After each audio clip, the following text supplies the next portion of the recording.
ನಮಸ್ಕಾರ. ಇವತ್ತಿನ ಈ ವಿಡಿಯೋದಲ್ಲಿ ಪ್ರಶ್ನೆ, ಮೇಡಮ್ ನನಗೆ ಗರ್ಭಕೋಶದ ಸಮಸ್ಯೆ ಇದೆ, ಇದು ಮದ್ದಿಡಿಯಿಂದನೇ ಆಗಿರ್ಬೋದು ಅಂತೇಳಿ ನನಗೆ ಡೌಟ್ ಇದೆ.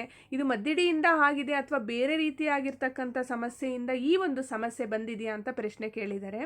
ನೋಡಿ, ಸಾಮಾನ್ಯವಾಗಿ ನಾವು ಮೊದಲನೇದಾಗಿ ಥಿಂಕ್ ಮಾಡಬೇಕು, ನಮ್ಮ ಆಹಾರ ಪದ್ಧತಿ ಕ್ರಮ ಎಲ್ಲ ಸರಿಯಾದ ರೀತಿಯಾಗಿ ನಾವು ಮಾಡ್ತಾ ಇದ್ದೀವಾ ಇಲ್ವಾ, ಹೊರಗಡೆ ಜಂಕ್ ಫುಡ್ ತಿನ್ನೋ ಅಂಥದ್ದು ಅಥವಾ ನಮ್ಮ ಒಂದು ದೈಹಿಕ ಸ್ಥಿತಿಗತಿಗಳಿಗೆಲ್ಲ ಸರಿ ಹೋಗುವಂಥ ಆಹಾರ ಪದ್ಧತಿ ಕ್ರಮ ತಿಂತಿದ್ದೀವೋ ಇಲ್ವೋ ಅಥವಾ ಅದಕ್ಕೆ ವಿರುದ್ಧವಾಗಿ ತಿಂತಾ ಇದ್ದೀವೋ ಅದನ್ನೆಲ್ಲ ನಾವು ಫಸ್ಟು ಅನಲೈಸ್ ಮಾಡ್ಕೋಬೇಕಾಗುತ್ತೆ.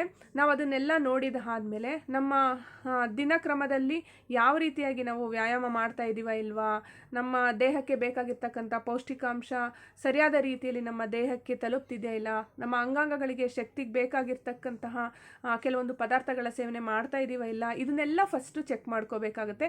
ಪ್ರತಿಯೊಂದಕ್ಕೂ ನಾವು ಕೈಮದ್ದು ಅಂತ ಹೇಳೋದಕ್ಕೆ ಆಗೋದಿಲ್ಲ.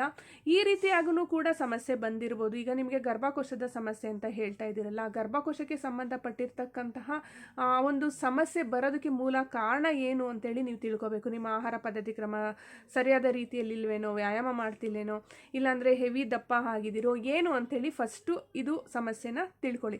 ಅದಾದಮೇಲೆ ಕೆಲವು ಟೈಮಲ್ಲಿ ಮದ್ದಿಡಿ ಹಾಕಿದಾಗ್ಲೂ ಕೂಡ ಈ ಥರ ಸಮಸ್ಯೆ ಬರಲ್ಲ ಅಂತ ಅಲ್ಲ. ಫಸ್ಟ್ ನಾವು ಇದನ್ನು ತಿಳ್ಕೊಬೇಕು.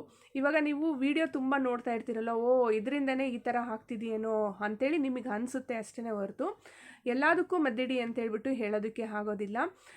ಈಗ ಕೆಲವು ಟೈಮಲ್ಲಿ ಏನಾಗುತ್ತೆ, ನಾವು ಸರಿಯಾಗಿ ವ್ಯಾಯಾಮ ಮಾಡ್ತಾ ಇರಲ್ಲ, ಆಹಾರ ಪದ್ಧತಿ ಕ್ರಮ ಸರಿಯಾಗಿ ನಾವು ಯೂಸ್ ಮಾಡ್ತಾ ಇರೋದಿಲ್ಲ, ಮತ್ತು ಅವಸರವಾಗಿ ಊಟ ಮಾಡೋ ಅಂಥದ್ದು, ನಮ್ಮ ದೈಹಿಕ ಸ್ಥಿತಿಗತಿಗಳಿಗೆ ಬೇಕಾಗಿರ್ತಕ್ಕಂಥ ಪೌಷ್ಟಿಕಾಂಶದ ಕೊರತೆ ಇರುತ್ತೆ, ಐರನ್ ಕಂಟೆಂಟ್ ಎಲ್ಲ ಕಡಿಮೆ ಇರುತ್ತೆ, ಮತ್ತು ವಿಟಮಿನ್ ಡಿ ಆಗಿರ್ಬೋದು, ಇ ಆಗಿರ್ಬೋದು, ಅದೆಲ್ಲದನ್ನು ಕೂಡ ಅಷ್ಟೇ ಕಡಿಮೆ ಇರುತ್ತೆ. ಸರಿಯಾಗಿ ಏನು ಬೇಕು, ಇವಾಗ ನಾವು ಒಂದು ಗಿಡನ ಬೆಳೆಸ್ತೀವಿ ಅಂತ ಅಂದರೆ ಅದಕ್ಕೆ ನೀರು, ಗೊಬ್ಬರ, ಗಾಳಿ, ಬೆಳಕು ಹೆಂಗೆ ನಾವು ಪೋಷಣೆ ಮಾಡ್ತೀವೋ, ಆ ಗಿಡ ಬೆಳೆದು ಹೂ ಕೊಡೋದು, ಹಣ್ಣು ಕೊಡೋದು ಅಥವಾ ತರಕಾರಿ ಕೊಡೋದು ಹೇಗೆ ಮಾಡುತ್ತೋ ಅದೇ ಪ್ರಕಾರವಾಗಿ ನಮ್ಮ ದೇಹನೂ ಕೂಡ ಮತ್ತು ನಮ್ಮ ಮನಸ್ಥಿತಿನೂ ಕೂಡ ಕರೆಕ್ಟಾಗಿ ಇಟ್ಕೋಬೇಕಾಗುತ್ತೆ. ಈ ಥರ ಒಂದು ಸಂದರ್ಭದಲ್ಲೂ ಕೂಡ ನಿಮಗೆ ಗರ್ಭಕೋಶದ ಸಮಸ್ಯೆ ಬಂದಿರ್ಬೋದು. ಮದ್ದಿಡಿ ಹಾಕಿದಾಗ ಏನಾಗುತ್ತೆ ಅಂದರೆ ಈ ಥರದ್ದೇ ಸಮಸ್ಯೆ ಅಂತ ಹೇಳೋದಕ್ಕೆ ಆಗೋದಿಲ್ಲ. ಅದು ಸುಮಾರು ರೀತಿಯಾಗಿರ್ತಕ್ಕಂಥ ಸಮಸ್ಯೆ one by one step by step ಅದು ಸಮಸ್ಯೆ ಮಾಡ್ತಾ ಹೋಗುತ್ತೆ. ಅದರಿಂದನೂ ಕೂಡ ಬಂದಿರ್ಬೋದು. ಮೊದಲನೇದಾಗಿ ನೀವು ಇದನ್ನು ಫಸ್ಟು ಚೆಕ್ ಮಾಡಿ ನೋಡ್ಕೊಳ್ಳಿ.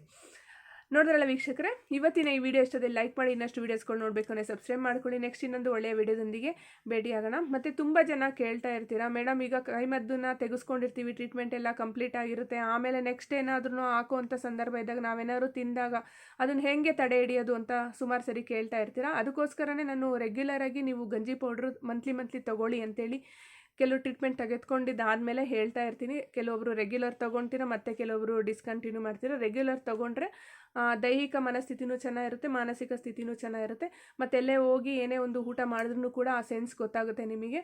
ಇಲ್ಲಾಂದರೆ ಆಟೋಮೆಟಿಕ್ಕಾಗಿ ವಾಮಿಟ್ ಆಗಿಬಿಡುತ್ತೆ ಅಕಸ್ಮಾತ್ ಏನಾದರೂ ಮದ್ದಿಡಿ ಹಾಕಿದರೆ. ಹಾಗಾಗಿ ಗಂಜಿ ಪೌಡ್ರನ್ನ ಮಂತ್ಲಿ ಯೂಸ್ ಮಾಡೋದ್ರಿಂದ ಒಳ್ಳೆಯದು.